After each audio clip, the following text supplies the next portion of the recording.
আসসালামু আলাইকুম ওয়া রাহমাতুল্লাহ।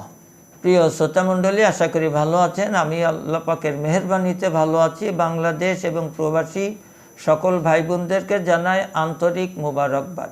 হস্তমৈথুন করে লিঙ্গর 12টা বাজিয়ে দিয়েছে, লিঙ্গ ছোট হয়ে গিয়েছে, লিঙ্গ ভিতরে ঢুকে গিয়েছে, বাঁকা তাড়া হয়ে গেছে, রগগুলি ফুলে উঠেছে, টিস্যুগুলি মরে গিয়েছে। হস্তমৈথুন করতে করতে ধ্বজভঙ্গর রূপ নিয়েছে।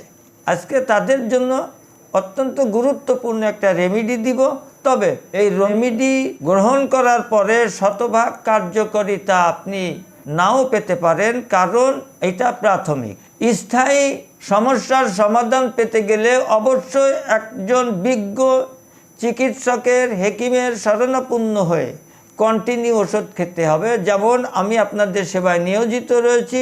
মহাশক্তি বাজিকরণ চূর্ণ এবং নাইট কিং পোস্টে হালুয়া, 2টা ওষুধ, প্রয়োজনে মালিশ, ভিতরের সমস্ত শিরা উপশিরা থেকে রোগের দূষিত পয়জন বাহির করে দেবে ওষুধে, পাউডার এবং হালুয়া। কন্টিনিউ যদি আপনি 3 মাস খেতে পারেন, যত জটিল এবং কঠিন রোগ থাকুক না কেন, ইনশাল্লাহ আল্লাহ আপনাকে অবশ্যই সুস্থ করবে।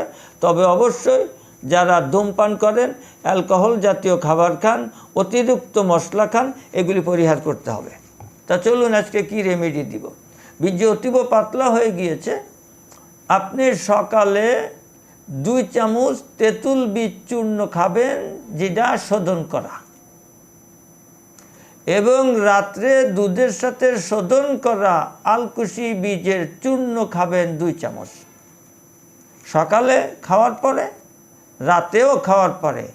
তবে রাতে খাওয়ার পরে 1 গ্লাস কুসুম গরম দুধ খাবেন, এবং এই রেমেডি খাওয়ার পরে কমের পক্ষে 1 থেকে 1.5 ঘন্টা পরে আপনি ঘুমোতে যাবেন, এবং স্ত্রী সহবাস করলে 1-1.5 ঘন্টা পরেই আপনাকে করতে হবে। আপনি কন্টিনিউ কিছুদিন খেতে পারেন, ইনশাল্লাহ আপনি সুস্থ হবেন, আল্লাহ আপনাকে সুস্থতা দান করবে।